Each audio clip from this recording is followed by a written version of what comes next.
nasihatnya Imam Ahmad tentang hati dan rizki. Menurut Imam Ahmad, segala sesuatu ada berkahnya. Berkahnya hati adalah merasa puas dengan pemberian Allah. Nah, ini informasi sekaligus tuntunan dari Imam Ahmad. Kalau ingin hati kita berkah, kalau saya sering bilang semoga ilmu kita berkah. Kalau ilmu berkah itu rasanya ilmunya biasa-biasa saja, tidak ada manuver-manuver yang luar biasa, pengetahuan yang sederhana saja, tapi manfaatnya besar untuk hidup. Itu ilmu yang berkah. Kalau rezeki yang berkah, penghasilanku sebenarnya cuma sekecil ini, tapi semua kebutuhanku bisa terpenuhi, bahkan lebih. Nah, ini namanya rezeki yang berkah. Karena Allah mengendalikan keinginan kita tidak macam-macam, sehingga yang sedikit itu jatuhnya cukup. Kalau hati, katanya Imam Ahmad, berkahnya apa? Berkahnya adalah kalau kita puas dengan semua pemberian Allah apa adanya. Hati yang berkah itu berarti manusianya ridho, manusianya ikhlas, manusianya tidak mengeluh, senantiasa bersyukur terhadap apapun yang diberikan oleh Allah. Berarti hati kita berkah. Nah, semoga teman-teman, ayo introspeksi ya setelah ini. Ada banyak variabel dalam hidup kita, ada banyak momen dalam hidup kita. Masih ada ndak yang kita ndak terima? Masih ada ndak yang kita komplain? Masih ada nggak yang sudah ditetapkan Allah tapi masih ganjel dalam hati kita? Yo, kalau bisa kita hindari itu. Mari kita menghidupkan hati secara berkah. Kita merasa puas dengan pemberian Allah.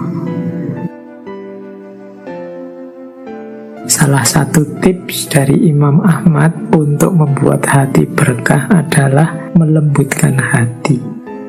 Cara melembutkan hati gimana? Antara lain dengan makan makanan yang halal. Ini saya akan menerjemahkan makanan yang halal itu baik makanan konsumsi fisik maupun makanan konsumsi batin.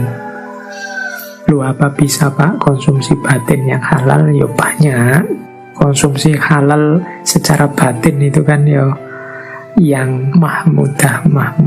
Sementara yang haram secara batin yang mazmumah. Jangan masukkan benci, jangan masukkan iri, jangan masukkan hasud, jangan masukkan nifak dalam diri kita. Itu konsumsi yang haram secara batin. Kalau yang halal secara lahir dan secara batin, teman-teman mestinya sudah ngerti. Baik haram karena zatnya maupun haram karena sebab dan efeknya. Kan ada beras itu halal, tapi kalau sebabnya mencuri, beras hasil ngutil, ya haram. Beras halal, cara memperolehnya baik, berasnya sendiri juga baik. Tapi kalau dipakai untuk melecehkan orang, menghina orang, misalnya kita sedekah beras pada orang miskin sambil mencaci makinya, ya nilainya jadi, efeknya jadi buruk, jadi merusak. Yang haram-haram, baik secara lahir maupun batin, baik dalam zatnya, dalam prosesnya, dalam efeknya, akan membuat hati yang keras. Hati yang keras akan membuat hati tidak berkah. Hati yang tidak berkah itu hati yang tidak puas dengan ketetapan dan pemberiannya Allah. Nah, ayo sekarang mulai kita introspeksi. Kalau masih ada hal-hal yang kita komplain dari ketetapannya Allah, yang kita tidak ridho, tidak rela dari ketetapannya Allah, mungkin karena hati kita tidak berkah. Mengapa hati kita tidak berkah? Hati kita tidak lembut, sehingga pemberian Allah selalu mental. Mengapa tidak lembut? Jangan-jangan yang masuk hal-hal yang tidak halal, baik secara lahir maupun secara batin. Jadi itu cara kita mengelola hati. Baik, ini ada hubungannya juga dengan rizki. Nah, biasanya orang tidak terima itu dalam hal rizki. Gajiku kok sedikit ya, orang lain kaya, aku ndak punya apa-apa, dan seterusnya. Itu urusan rizki. Imam Ahmad memberi beberapa tips agar kita bisa menerima apapun ketetapan Allah dalam hal rizki.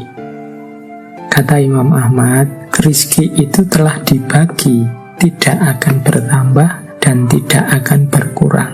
Setiap orang sudah punya jatah rizki sendiri-sendiri. Tapi Pak, kok ada orang itu yang rasanya kekurangan sementara yang lain kelebihan? Yaitu masing-masing dengan ujiannya sendiri-sendiri.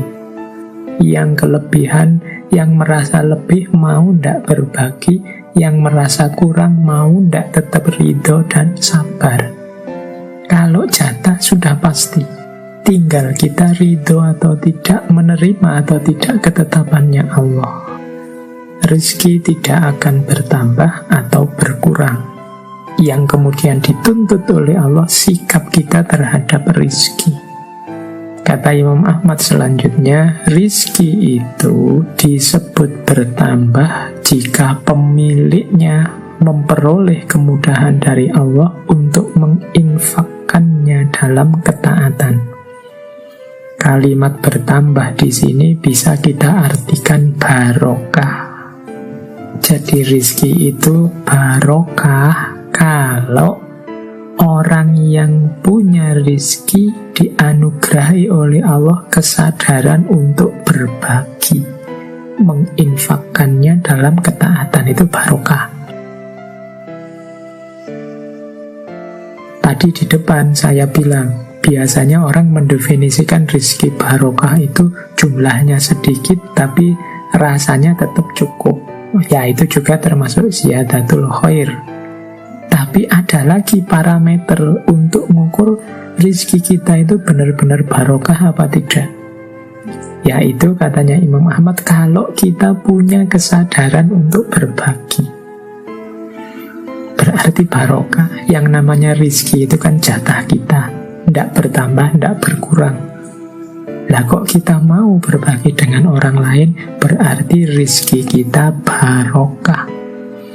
Tidak sekedar yang sedikit jadi cukup, yang cukup jadi banyak, tapi berapapun yang kita peroleh, kita punya kesadaran untuk berbagi. Kita tidak berambisi untuk menikmati sendiri, tapi ingin orang lain juga merasakan apa yang kita nikmati. Oke, jadi itu wasiat dari Imam Ahmad tentang rizki. Jadi kalau rizkinya barokah, insya Allah yang masuk ke dalam diri kita juga hal-hal yang barokah. Kalau sudah yang masuk hal-hal yang barokah, hati kita akan barokah. Hati yang barokah adalah hati yang diridhoi oleh Allah.